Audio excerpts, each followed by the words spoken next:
Assalamualaikum warahmatullahi wabarakatuh. I bid to Madam Susi. I am Wan Amalia binti Wan Azman. Today I'm going to present the case review of Polygram Record Sendirian Berhad and the Search and Another, 1994, Volume 3, Malayan Law Journal, page 127. The summary of this case is that on 7 of October 1984, the plaintiffs, Polygram Record Sendirian Berhad, entered into the first contract with a group, the rock group named The Search. They were signed on by Eric Yo, the manager of the plaintiffs. The first contract was for a period of 2 years with an option for 2 further periods of 1 year each, and it is exercisable at the discretion of the plaintiffs. And then the defendant and plaintiff entered into the second contract. And for the reason that there was some changes in the composition of the group, and it was on 12th of June 1985.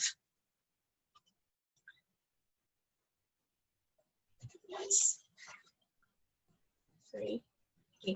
Basically, the first contract and the second contract was similar in terms of the various provisions contained, but there is some modification being made in the second contract, which is period of option which the members of the group granted to the plaintiffs was extended to 2 additional period of 24 months each. And then later then, the group disagreed with their existing arrangements with Polygram, and at the end of 1987, they made the recording of an album under a new company, namely Go Search.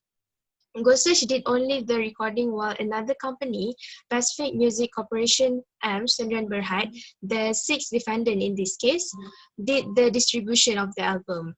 And then Polygram bring an action against the group for a breach of contract and against the sixth defendant for inducing the group to breach their contract with Polygram. That is a summary of the case.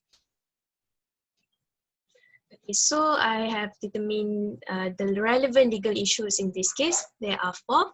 The first one is whether or not the defendant was induced to sign the first contract on misrepresentation. The second one is whether contract voidable on the grounds of undue influence. The third one, whether the first contract rescinded and substituted by second contract. And the last issue is whether both types of covenant void. So these are the arguments of both parties, the plaintiff and the defendants. The plaintiff contended that in late 1987, the second contract was still in force, or if the contract was unenforceable, the group was still bound by the terms of the first contract. The defendant, however, argued that they neither bound by the first nor the second contract. The first contract had been rescinded, or if it was valid, if it had lapsed by this time. And then another argument by the plaintiff. The plaintiff contended that the first contract was validly entered into. It was subsequently substituted by the second contract. And then the defendant counter-argued, saying that the first contract was unenforceable. And as such, the defendants were not contractually bound by the terms of the first contract.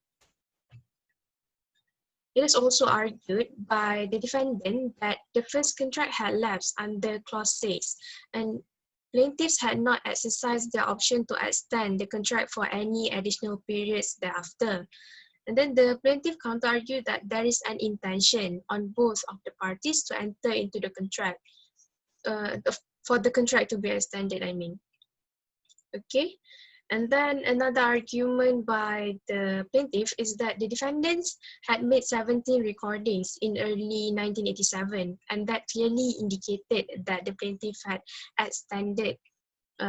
exercised the option to extend the contract.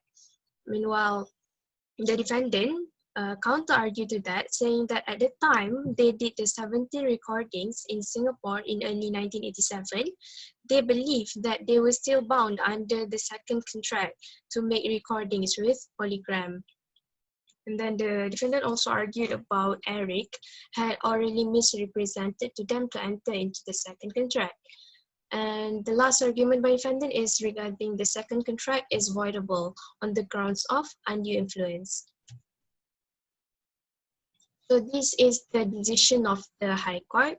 The High Court dismissed the plaintiff's claim and allowed part of the group's claim. And the remedy that was given is that the plaintiffs are to pay the defendants all royalties due to them under the second contract in respect of the sales, all of the 4 albums recorded by the group in accordance with Clause 5 of the second contract.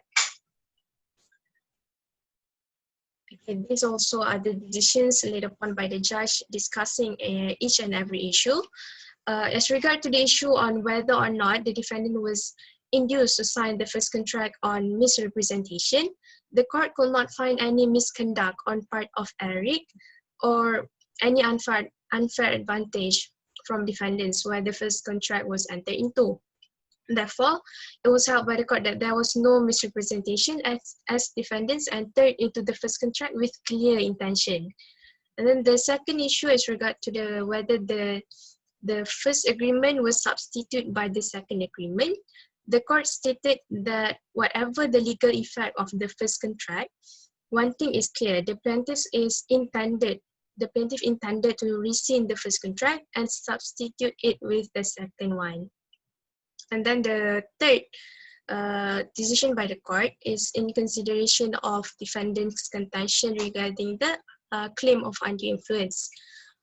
In this case, the court held that it is quite obvious that there was no special relationship between Eric and the defendant. However, the defendant had managed to show to the court that there exists the trust and confidence relationship between them. But the court are not in favor of defendant as regard to this claim for the reason that the defendant cannot prove that the contract was unconscionable. Concerning the last issue regarding the covenants, whether the covenant in both contracts were considered in restraint of trade and was rendered void or not, it is appeared to the judge that the covenant made during the currency of their recording contract is not a covenant in restraint of trade and is therefore not rendered void under Section 28 of Contract Act 1950. Section 28 is only applicable in cases where a person is restrained from carrying on his trade, that is in the post-contract period and not during the currency of the contract. Is the decision being made. So in my case analysis, I had found that the issues that were highlighted in this case are quite a lot. One of them is false misrepresentation and undue influence, and also covenants in restraint of trade. Misrepresentation could be defined as a false statement by one party to another party to a contract, and the maker of the statement believes that what he said is true. And the definition of misrepresentation also could be found in Section 18 of Contract Act 1950. In this case, the claim under misrepresentation failed because the defendants entered into the contract with an intention. Apart from that, concerning the defendant's claim for undue influence, the relevant provisions of law relating to undue influence are embodied in Section 16 of Contract Act. Undue influence may either be presumed or actual based on the House of Law decision in Barclays Bank PLC and O'Brien and another.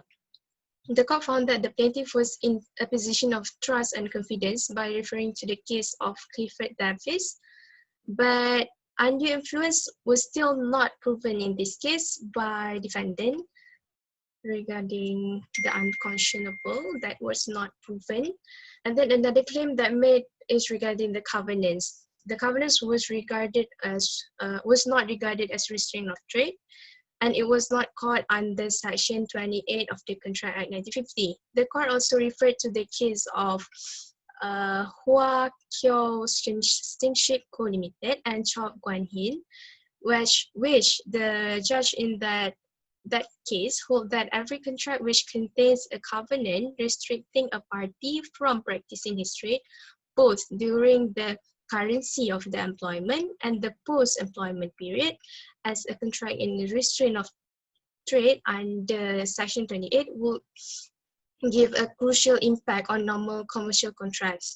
So the covenants being discussed here is the negative covenants. So negative covenants operating during the period of employment contract is not regarded as restraint of trade and not rendered void under Section 28 Contract Act 1950.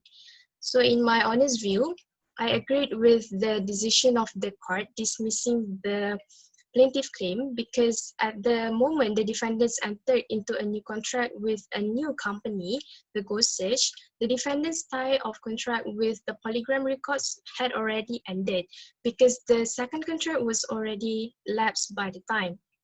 Therefore, there should not be an issue of breach of contract in this case because